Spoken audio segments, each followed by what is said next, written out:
ever been confused about when to say I finished my homework and when to say I have finished my homework?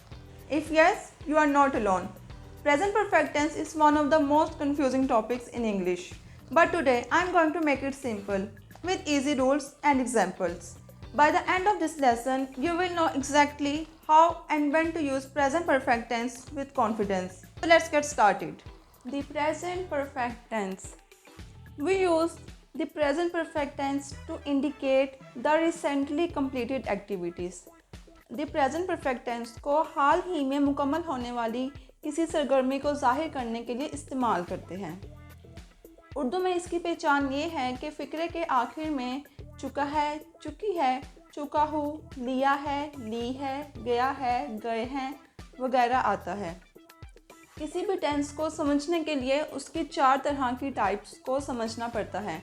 Positive sentences, negative sentences, interrogative sentences and negative interrogative sentences. सबसे पहले हम positive sentences की formation को देख लेते हैं। Structure में पहले हमारे पास आएगा सब्जेक्ट, फिर हैज़ या have plus third form of verb plus object. Has हमेशा सिंगुलर नाउन के साथ यूज़ होता है और हैव हमेशा प्लूरल नाउन के साथ। अब सिंगुलर नाउन में जो हमारे पास नाउन है वो है ही, शी एंड इट, और हैव में हमारे प्लूरल नाउन्स जो है वो है I, we, they, you. Example अगर आप देखो तो she subject, has with singular noun, और गो की third form go, went, gone, and object to school, she has gone to school. In Urdu में अगर हम देखें तो वो स्कूल जा चुकी है। Next, we have gone to school, हम स्कूल जा चुके हैं। नेक्स्ट हमारे पास टाइप है नेगेटिव सेंटेंसेस। नेगेटिव सेंटेंसेस में स्ट्रक्चर में हम नॉट का एडिशन करेंगे। Subject plus has have plus not plus third form of verb plus object. जैसे कि आप जानते हैं कि हैज़ हमारे सिंगुलर नाउन के साथ यूज़ होगा और हैव हमारे प्लूरल नाउन के साथ यूज़ होगा। एग्जाम्पल में ही हैज़ नॉट संग अ सॉन्ग। संग यहाँ पर सिंग की थर्ड फॉर्म है, सिंग, सैंग, संग। ही हैज़ नॉट संग अ सॉन्ग।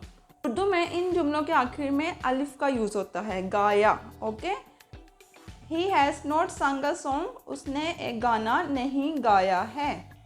नेक्स्ट हमारे पास है इंटेरोगेटिव सेंटेंसेस। उर्दू में इन सेंटेंसेस को हम सवालिया फ़िक्रे भी कहते हैं, जिसमें क्वेश्चनिंग होती है, और इसकी फॉर्मेशन में हमेशा हैज़ और हैव सब्जेक्ट से पहले आते हैं। Has, have plus subject plus third form of verb then object and compulsory last में क्वेश्चन मार्क्स जरूर आएगा, तो क्वेश्चन मार्क ही इस टेंस को कंप्लीट करेगा। Has Ahmad gone to home.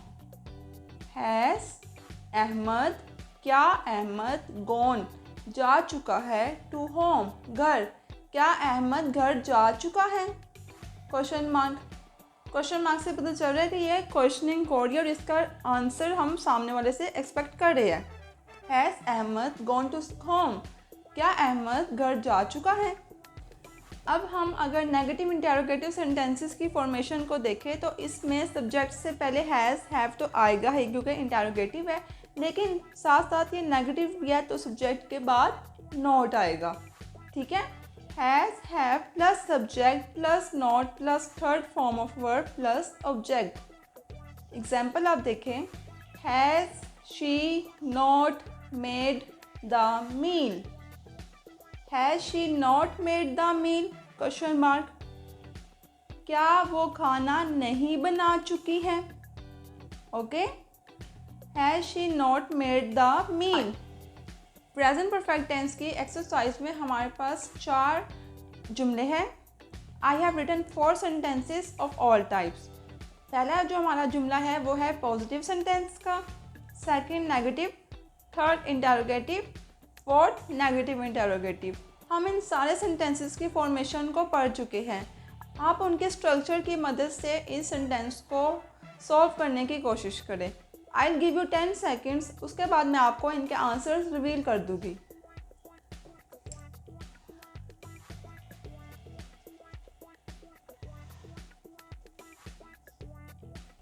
Now, these are the answers. मैंने लैंप रोशन कर दिया है। I have lighted the lamp. I have lighted the lamp. हमने अखबार नहीं पढ़ लिया है। We have not read the newspaper. We have not read the newspaper. क्या सारा आ चुकी है? Has Sarah come? Has Sarah come? Come is the third form of verb of come. Come, came and come. क्या वो सारे आम नहीं खा चुके हैं? It's an example of negative interrogative sentence. क्या वो सारे आम नहीं खा चुके हैं? Question mark. Have they not eaten all the mangoes? Have they not eaten all the mangoes? Question mark. Hopefully आपने भी ऐसे ही answers दिए होंगे. Great job. Now you know what present perfect tense is, when to use it and how to make it affirmative, negative and question sentences. But remember, learning English isn't stop here. The secret is practice. Now it's your turn. Learn one sentence of present perfect tense about yourself in the comments. I will read the answers and let you know if they are correct or not. If this lesson helped you, please like this video and subscribe to Explore with Nadia and share it with your friends. Keep learning, keep practicing and keep speaking English with confidence. I'll see you in the next video. Allah Hafiz.